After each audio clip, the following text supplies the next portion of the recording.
Hello and welcome everyone. आज हम discuss करेंगे एग्रोनॉमी सब्जेक्ट के नेक्स्ट इम्पॉर्टेंट टॉपिक के बारे में डिस्कशन, जो कि है हर्बिसाइडल सेलेक्टिविटी एंड रेजिस्टेंस। हर्बिसाइडल सेलेक्टिविटी क्या है, हर्बिसाइडल रेजिस्टेंस क्या है, और ये रेजिस्टेंस किन किन फैक्टर्स के कारण या किन किन मैकेनिज्म के थ्रू डेवलप की जाती है और इससे कैसे बचा जा सकता है, इन्हीं सब टॉपिक्स के बारे में हम आज के वीडियो लेक्चर में डिस्कस करेंगे। सबसे पहला आता है हर्बिसाइडल सेलेक्टिविटी। तो जैसा नेम इंडिकेट कर रहा है, ऐसा हर्बिसाइड जो कि सेलेक्टिव होगा, यानी कि ये नॉन टारगेट स्पेसिफिक जो प्लांट्स होंगे उनके ऊपर वर्क नहीं करेगा, उनको किल नहीं करेगा। हर्बिसाइडल सेलेक्टिविटी का मतलब है ये ओनली सेलेक्टेड प्लांट्स के ऊपर ही वर्क करेगा और उन्हीं को किल करेगा। यानी कि अगर हम एक फील्ड में हमारी क्रॉप खड़ी है और कुछ हर्ब्स खड़े हैं या कुछ वीड्स की पर्टिकुलर स्पीसीज खड़ी हैं और वो स्पेसिफाई हर्बिसाइड है, तो वो हमारी क्रॉप को नुकसान ना पहुंचा के ओनली उन हर्ब्स को ही किल करने में हेल्प करेगा। तो डेफिनेशन बोली जा सकती है कि हर्बिसाइड्स की वो एबिलिटी कि वो सिर्फ टारगेट स्पेसिफिक प्लांट्स के ऊपर ही वर्क करते हैं बिना दूसरे प्लांट्स को अफेक्ट किए हुए। तो the ability of herbicides to target specific types of plants without affecting others. अगर इसकी मैकेनिज्म की बात की जाए तो सबसे पहले आती है केमिकल स्ट्रक्चर। हर्बिसाइड्स को इसी तरीके से डिज़ाइन किया जाता है कि टारगेट और नॉन टारगेट प्लांट्स के बीच में बायोकेमिकल डिफरेंसेस जनरेट हों। दूसरा, एप्लीकेशन टाइमिंग। हर एक क्रॉप की एक ग्रोथ स्टेज होती है और हर एक हर्बिसाइड की भी अपनी एक इफेक्टिव स्टेज होती है कि ये पर्टिकुलर उस प्लांट के लिए उस स्टेज पे काम करेगा। तो कुछ हर्बिसाइड्स जो होते हैं वो एक पर्टिकुलर प्लांट की ग्रोथ के एक पर्टिकुलर स्टेज के ऊपर इफेक्टिव होते हैं। नेक्स्ट आते हैं फैक्टर्स इन्फ्लुएंसिंग सेलेक्टिविटी। तो प्लांट की स्पीसीज कौन सी है, क्योंकि जितना ज़्यादा हर्बिसाइड इफेक्टिव होगा कुछ प्लांट्स के लिए तो उतना ही ज़्यादा वो फिजियोलॉजिकल डिफरेंसेस क्रिएट करेगा। और एप्लीकेशन रेट कितनी है, यानी कि हम पर्टिकुलर हर्बिसाइड को कितनी डोज प्लांट्स के ऊपर उसकी अप्लाई कर रहे हैं, ये चीज़ जो है ये सेलेक्टिविटी को इन्फ्लुएंस करती है।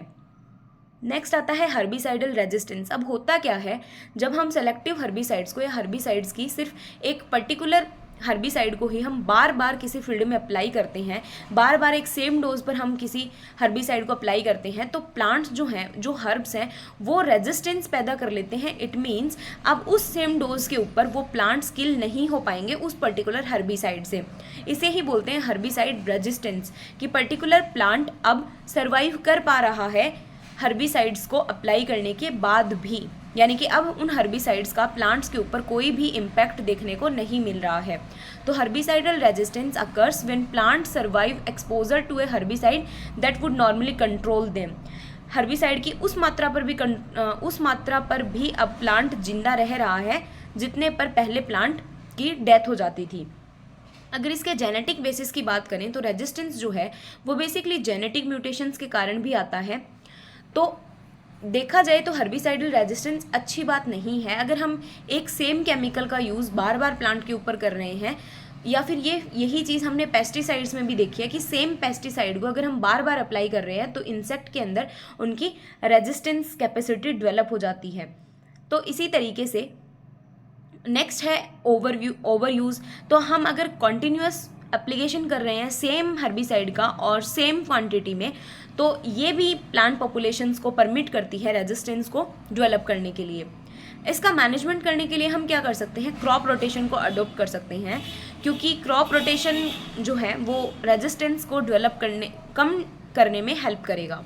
और इंटीग्रेटेड वीड मैनेजमेंट किया जा सकता है कि हम क्यों हमेशा केमिकल्स के ऊपर ही डिपेंड रहें वीड्स को किल करने के लिए। हम इंटीग्रेटेड वीड मैनेजमेंट को यूज़ कर सकते हैं, यानी कि दो या दो से ज़्यादा मेथड्स को कंबाइनली यूज़ किया जाए कि हम फील्ड सैनिटेशन भी कर रहे हैं, हम फील्ड क्लीनिंग भी कर रहे हैं।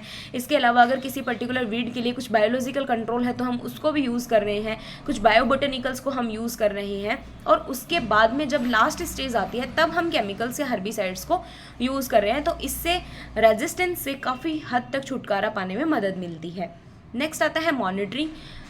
रेगुलर बेसिस पे वीड की पॉपुलेशन को मॉनिटर करते रहना चाहिए ताकि वो एक पर्टिकुलर लेवल को क्रॉस ही ना कर पाए, जिससे हमें हर्बिसाइड की बहुत ज़्यादा रिक्वायरमेंट ना पड़े। तो ये बेसिक सा मतलब था हर्बिसाइडल रेजिस्टेंस एंड हर्बिसाइडल सेलेक्टिविटी का।